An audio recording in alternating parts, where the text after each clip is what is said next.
Bonjour. Ce matin, je vais m'adresser un peu au ministre du Travail. Par rapport au décès que j'ai appris, ça fait de cela 2 jours. D'abord, mes condoléances à la famille. Mon problème aujourd'hui au niveau du Gabon par rapport au continent asiatique qui est rentré au Gabon, qui est particulièrement au niveau du secteur bois. Ces investisseurs asiatiques là depuis qu'ils sont au Gabon, sérieusement c'est un constat que moi j'ai fait. Il y a un manque de suivi, il y a un manque du respect du code du travail avec ces pays asiatiques là, la Chine, les Chinois, les Indiens, et ainsi de suite. Combien de Gabonais vont se sacrifier à la zone économique de Corps pour que le ministre du Travail, les inspecteurs du travail puissent prendre les décisions, taper la main sur la table. D'accord, on ne refuse pas. Le CTR est arrivé, ça fait de cela 9 mois. Ok? Mais combien de jeunes Gabonais vont se sacrifier pour que le ministre du Travail, les inspecteurs du travail puissent vraiment prendre les décisions?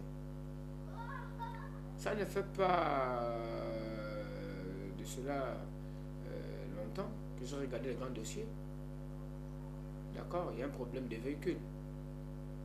Le moyen roulant, il n'y a pas. Mais moi, je me suis dit dans les provinces, Mali-Bréville, où est située la zone économique de Coq, où est le ministre du Travail, où il y a des inspecteurs du travail qui sont là-bas. Combien de jeunes Gabonais vont mourir à la zone économique de Coq? Combien de jeunes Gabonais? Ce jeune-là, aujourd'hui, il a laissé sa famille, ses enfants, sa femme. Il se réveille le matin, il dit qu'il va travailler, comme la loi le dit, comme Dieu l'a dit. L'homme doit nourrir sa famille. Il a embrassé ses enfants le matin. Il a embrassé sa petite amie le matin. Je rentre le soir, je vais travailler chérie. C'est ce qu'elle dit à ses enfants. C'est un coup de téléphone. On appelle la petite, sa femme. Ton ami est décédé. Par rapport aux conditions de travail qui se passent dans la zone économique de Coq. Moi, je m'adresse surtout aux inspecteurs du travail du Gabon. Là. La zone économique de Coq à Libreville. Ça se passe à Libreville. Vous faites quoi? Le train pour vous retrouver là-bas. Parlez un peu de voir combien de fois les jeunes Gabonais à chaque fois crient sur la zone économique de Coq, les conditions de vie qui se passent là-bas. Combien de Gabonais vont se sacrifier pour que le gouvernement prenne la décision sur ce secteur-là. Du bois surtout. Le secteur du bois aujourd'hui au niveau de la zone économique de Coq.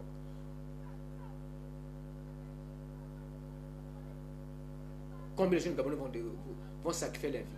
Combien? Moi, je me préfère quand c'était avec les Français à Rouge Océan. On n'a pas eu des cas comme ça.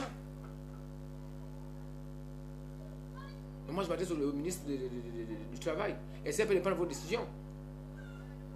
Combien de familles au Gabon seront en deuil? Combien de familles au Gabon seront en deuil à cause des Chinois et des Indiens? À cause du bois, notre propre bois, de notre pays, notre terre, notre bois. On doit mourir à cause de ça, pour 5 000 francs, de 6h à 18h. Finalement, où va le monde? Pour mon propre bois, j'ai fait ma demande, j'ai postulé pour que je vienne travailler là-bas. On a agréé ma demande, on me prend comme ouvrier, je travaille. Je perds ma vie pour 5 000 francs dans mon propre pays. Ce n'est pas les investisseurs qui manquent en ce moment au Gabon. En ce moment, le Gabon, c'est Dubaï. En ce moment, le Gabon, c'est Dubaï, là. Le ministre du Travail.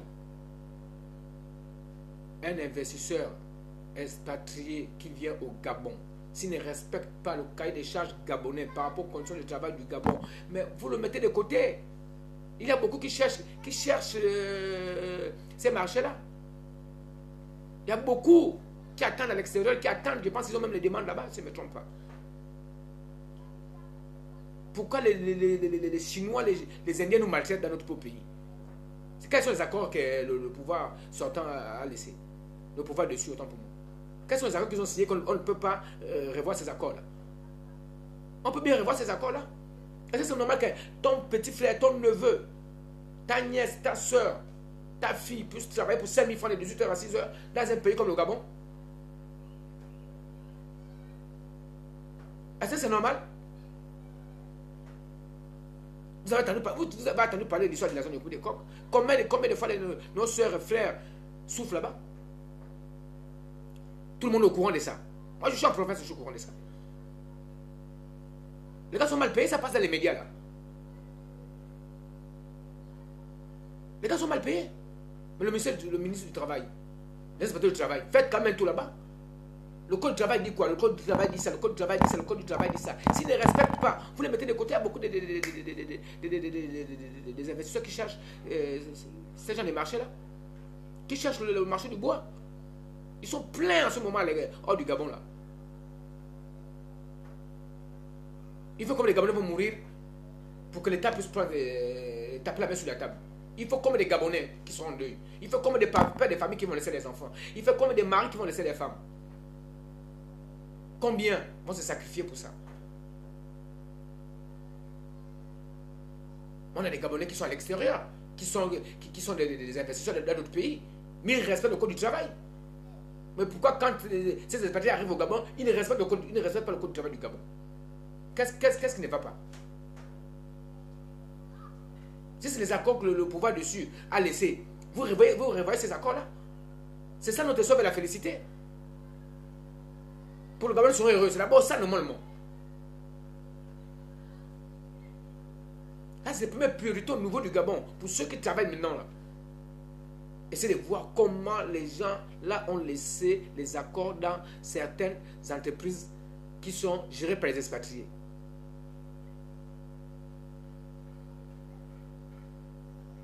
Mais là, ça me fait mal. Un jeune homme qui a laissé sa famille. Hier, il a parlé peut-être avec sa maman en province, avec sa soeur, son petit frère, sa cousine, sa belle-soeur. Et ce matin-là, le matin, il parle avec ses parents.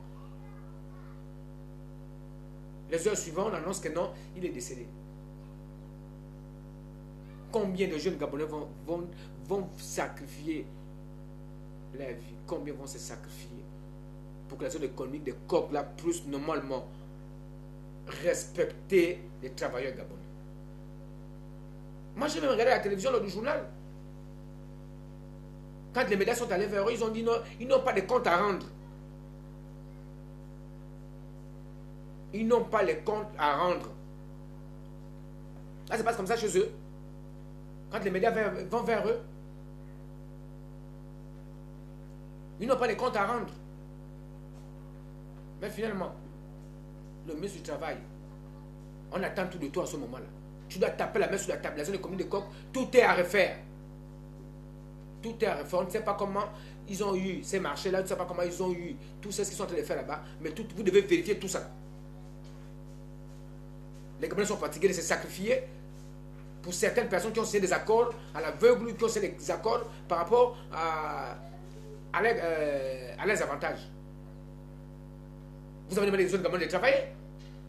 De ne pas être paresseux, de ne pas aller voler, de ne pas aller braquer.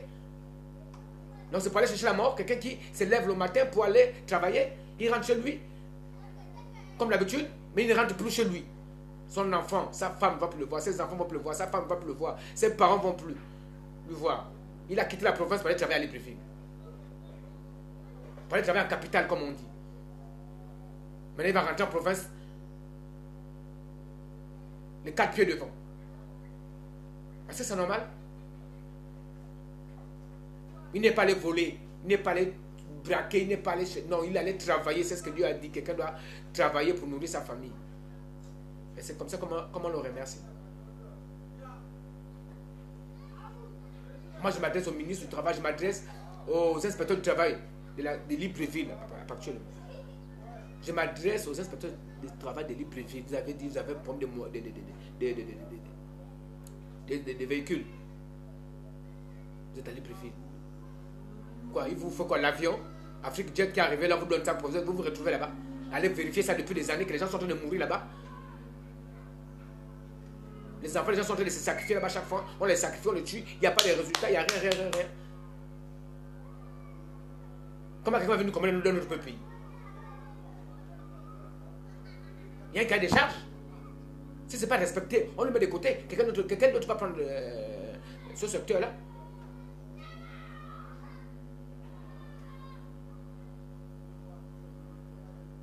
Essayez quand même de mettre les Gabonais à l'aise. Les jeunes Gabonais à l'aise. Les familles Gabonaises à l'aise.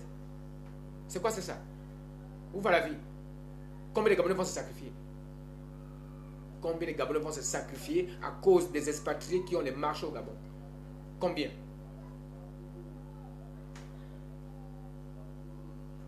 En espace de quelques mois, il y a déjà combien de Gabonais qui sont morts?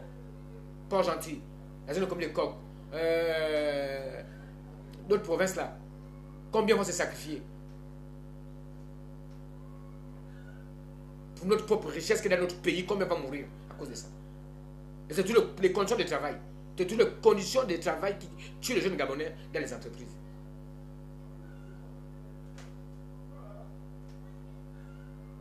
Les conditions de travail au niveau du Gabon, on meurt à cause de ces conditions de travail. C'est comme si on travaillait dans notre pays. C'est notre pays, notre propre pays. Les gens qui viennent investir nous prennent pour les chevaux de cow-boys. Maintenant, finalement, qui va nous respecter? Moi, je m'adresse au ministre du Travail, aux inspecteurs du travail. Prenez maintenant. On attend tout de vous. Hein. On vous observe là. Par rapport à ce cas-là. On attend tout de vous. Et c'est ce que j'avais à dire. Combien de Gabonais vont se sacrifier dans des entreprises asiatiques, chinois, indiens, ainsi de suite. Expatriés en un mot. Je vous remercie.